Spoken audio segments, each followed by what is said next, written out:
What's up team, welcome back. Off the back of our last video where we taught you guys how to build muscle, we had a lot of questions saying, can I build muscle and burn fat at the same time? Well, let's find out. The simple answer is yes, depends. and it depends. Let's explain why. For the majority of people that don't really go to the gym or just kind of dabble in it, which is most of the population in the world to be fair. Mostly beginners, right? Yeah, they are going to gain some very big adaptations going from the gym. So if you stick yourself in a moderate calorie deficit, which allows you to kind of burn body fat and lose weight and lose fat, when you start training and it's planned and it's regular and it's done correctly, you're going to get some big adaptation because it's new to you. It's a new stimulus. You're going to get those neural adaptations where basically the brain gets better at innovating more motor units and more muscle fibers so you can kind of contract harder with your muscles and lift more weight. You're also going to get that new stimulus, which is ultimately going to make you build muscle. So for beginners and those that are very new to the gym or haven't really stuck at it for a period of time, chances are yes, you are going to be able to build muscle and burn fat at the same time if you do it correctly.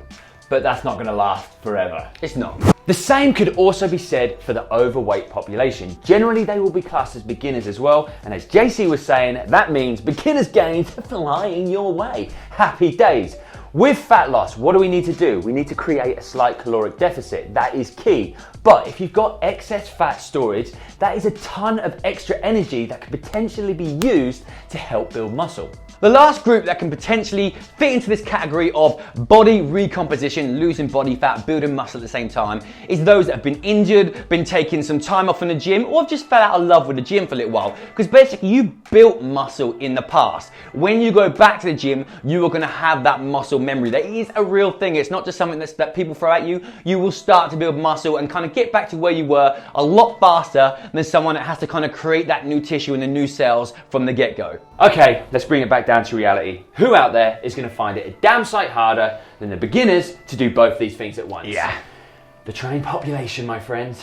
What does that mean? If you're watching this video, you've been smashing the gym for a good couple of years, or the beginner's gains left a long time ago. Yeah. Now it's all periodization, progressive overload, but the bench press isn't improving, Leon. John, I can't squat anymore. Yeah, that basically says you've been in the gym, you've been smashing it for a while, you're regiment, you're doing well, you've built a decent amount of muscle, you're gonna start to struggle, things start to slow down. Yeah, you're probably not overweight either. So everything that we previously talked about doesn't apply to you. Sorry. So what's potentially the best route for people that are trained?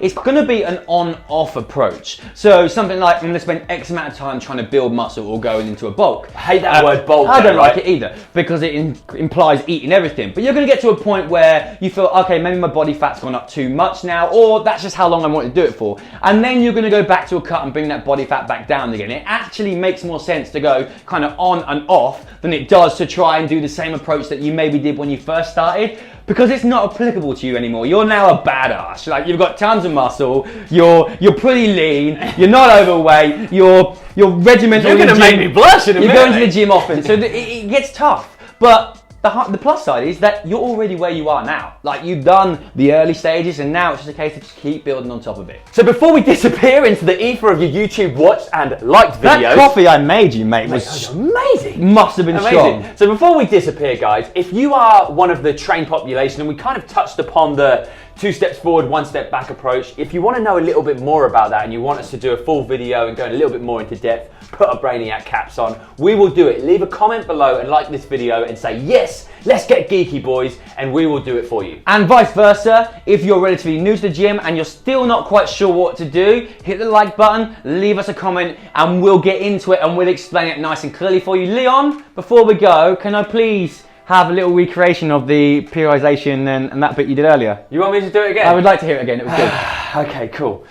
So you've been going to gym for a couple of years now.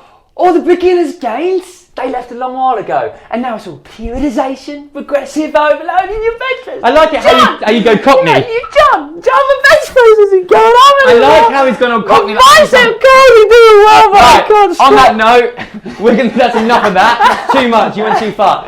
We're going to leave it there. If you enjoyed the video, thumbs it up, subscribe if you haven't. See you in the next one. See you later, Bye, guys. team.